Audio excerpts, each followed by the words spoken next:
Hello, I'm Brad Cornell, an emeritus professor of finance at the Anderson Graduate School of Management. And along with my colleague Ivo Welch, we developed a course for the Anderson School on energy provision, climate change, and economics. And because the course was well received, we decided to write a book on the subject. And this series of videos draws on that book. Now, the book is quite extensive. Originally, we thought it would be a popular book, but it grew into a 500-page manuscript. So we can't expect busy people to plow through the entire thing, though we highly recommend it. We made every effort to objectively present all the relevant facts, and where we had opinions, to call those out. But, like I say, many people are not going to want to plow through the book, so this series of videos is designed to highlight the key issues and the central facts. So if you're interested in climate change and you're busy, hopefully these videos will solve your problem. And in this first video, I want to do two things. I want to take a little historical perspective on fossil fuels, which are often denigrated today. And second, I want to present the key data on energy usage, emissions, and climate change. So let's get started. For historical perspective, I rely on Robert Gordon's book, The Rise and Fall of American Growth. And Professor Gordon points out that the greatest economic growth America ever experienced, and in fact the world ever experienced, was between 1870 and 1940. And to illustrate that, he goes back to 1870 and gives some salient facts about life at that time. And as we can see on the chart, at that time the American population was only 40 million, barely more than a tenth what it is today. 75% of the population was rural. Life expectancy was 45 years. Consumption per capita in 2010 dollars, not 1870 dollars, was only $2,808 and went almost entirely to food, clothing, and shelter. The share of homes that had electricity was exactly zero. The share with central heating and indoor plumbing was very nearly zero. There was no running water, bathrooms, or flush toilets. Every family was directly or indirectly dependent on the horse. Family members not only had to carry out the daily physical activity of moving clean and dirty water, coal, wood, and ashes into and out of the dwelling, but also had to expend further labor making food and clothing. When you read that, it sounds almost medieval, certainly more medieval than modern times.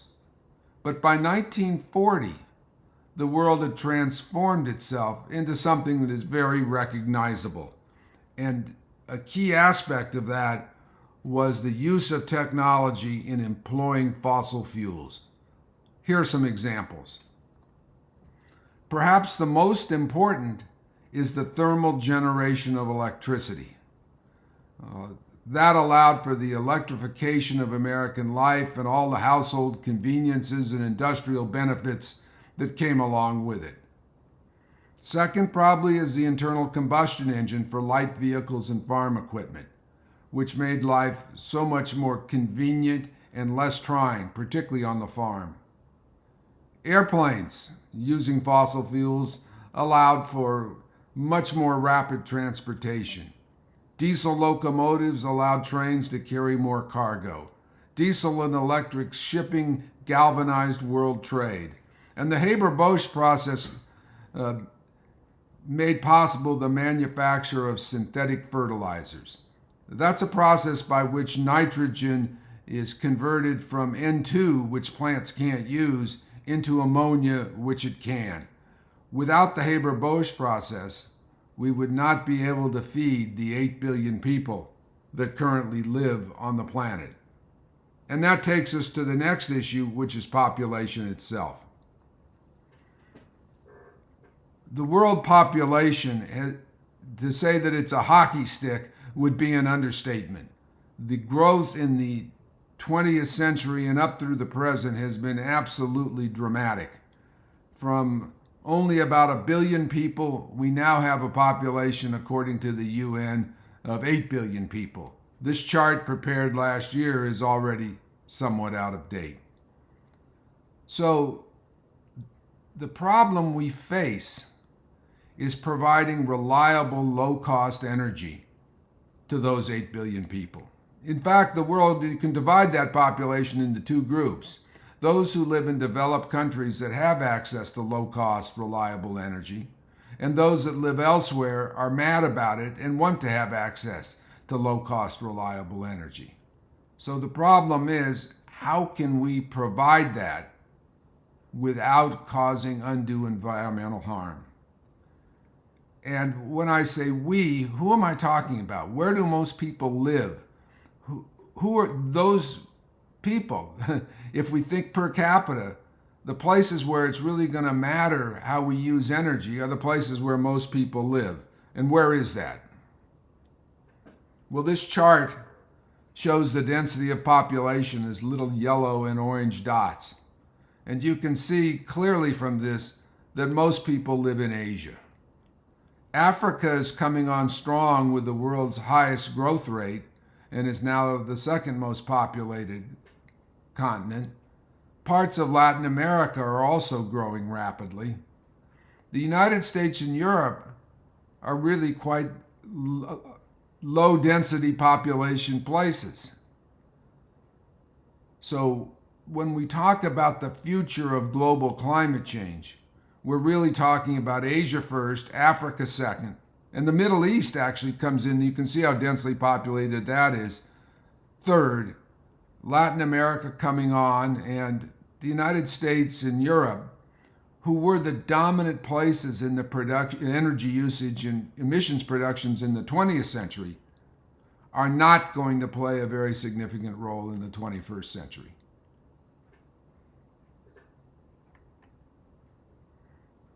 So what about energy use?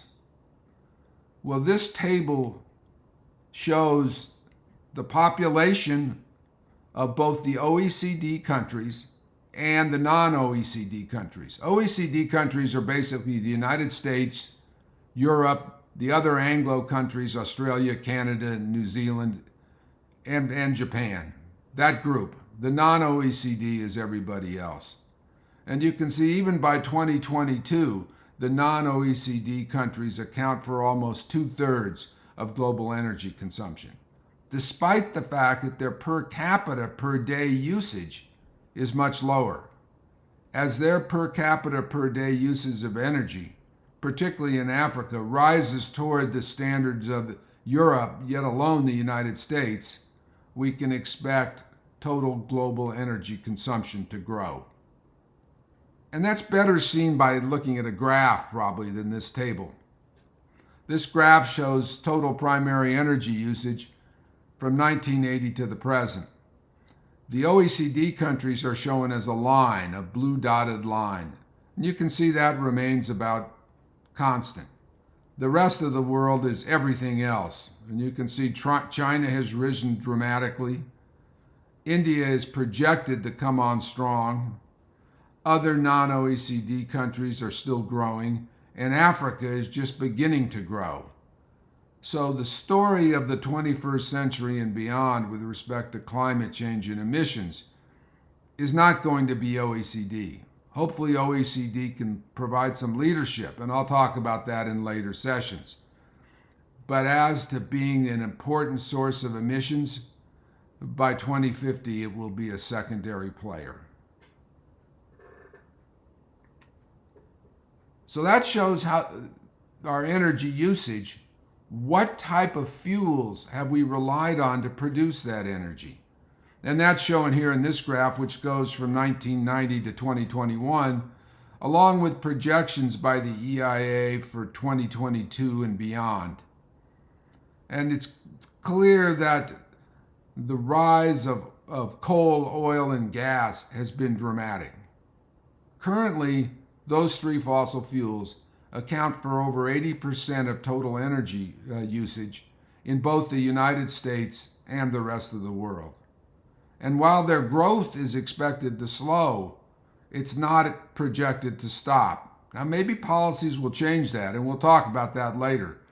But there's so many things where it's hard to substitute out of oil, coal, and gas that it's going to be very difficult to make that transition. The renewables do grow the fastest, but even with that fast growth, by 2050, according to the EIA, they will still produce less energy than both gas and oil. So what do we use this primary energy for? What do we use the coal, oil, and gas for? Well, this table is taken from Bill Gates' book, and it's a useful breakdown. He notes that making things, in particular cement, steel, plastic, accounts for 31% of our emissions and basically our primary energy use. The energy usage and the emissions have grown pretty much hand in hand because fossil fuels have accounted for over 80% of energy. Second is plugging in, which is electricity generation, 27%. That's the one that we can hope to substitute out of first to replace fossil fuels with renewables. Growing things is agriculture, plants, and animals. That's 19%. Getting around, planes, cars, trucks, and cargo ships. That's 16%. And keeping warm and cool, heating, cooling, and refrigeration is 7%. So those are the things that we're using the energy for. Now let me talk a little bit about emissions. And the place to start with that is what is in the atmosphere? What's the atmosphere made of? Well, here's the answer. It's 78% nitrogen and 21% oxygen. And then it has smaller amounts of other gases, 0.9% of argon. And I've shown three here in green: water vapor, carbon dioxide, methane, and nitrous oxide. Those are the greenhouse gases. Not many people realize that the most important greenhouse gas is water vapor. But that interacts with carbon dioxide in a way that I will talk about in a further lecture. But notice the three GHGs reported by the media, carbon dioxide, methane, and nitrous oxide, are a tiny fraction of the world's atmosphere, less than 1/10 of 1%. Nonetheless, that's enough to have a meaningful impact on global temperatures.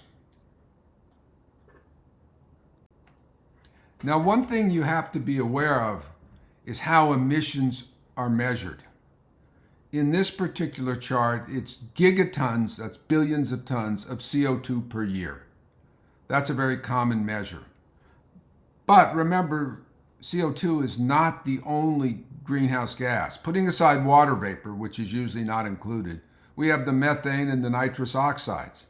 So there's also a measure called CO2 equivalence, which converts the methane and the nitrous oxide into equivalent amounts of CO2. So be very careful when you look at a chart or something, which one it is. The two move very closely together, since when CO2 is produced, methane and nitrous oxides often are as well. But this is gigatons of CO2. And you can see that the Anglo world and Western Europe have actually declined since about 1990. But the rest of the world is coming on strong. China now emits more CO2 than the Anglo world and Western Europe put together. So it's the same picture that we saw with energy usage. This is going to be a story in the future of Asia, other non-OECD countries, the Middle East, and Africa coming on strong. That's the way the emissions look. But the emissions per capita look very different. This shows for 2019 the population of a country, and the emissions per capita. You can see that the Anglo world has by far the highest emissions per capita. But the total emissions is the emissions per capita times the population. And that's the area of the colored bars. On that, you can see China is coming on strong, and the rest of Asia is growing, and the Indian subcontinent. It's very low per capita, but it has a big population. As that per capita use grows, this area will become very large. So it's the same story. It's saying that the future of climate change is not going to be made here. It's going to be made in the rest of the world. By here, I mean the Anglo countries in Western Europe. So where do we stand? What can we take away from this brief historical analysis and check on the big picture data? Well, in my view, there are several key takeaways. First, people worldwide, now more than 8 billion of us, want access to reliable, low-cost energy. Second, presently, over 80% of that energy comes from fossil fuels, which are responsible for most greenhouse gas emissions. Third, the future of energy use and emissions will be determined in Asia, primarily, then the Middle East, and the rest of the developing world, not in the United States or Western Europe. This means, finally, that the key is figuring out how to provide reliable, low-cost energy to non-OECD countries without relying on fossil fuels. That is an issue we will return to several times in this series of lectures. Thanks for joining us. I look forward to seeing you in the next one, which will be on how greenhouse gases actually work.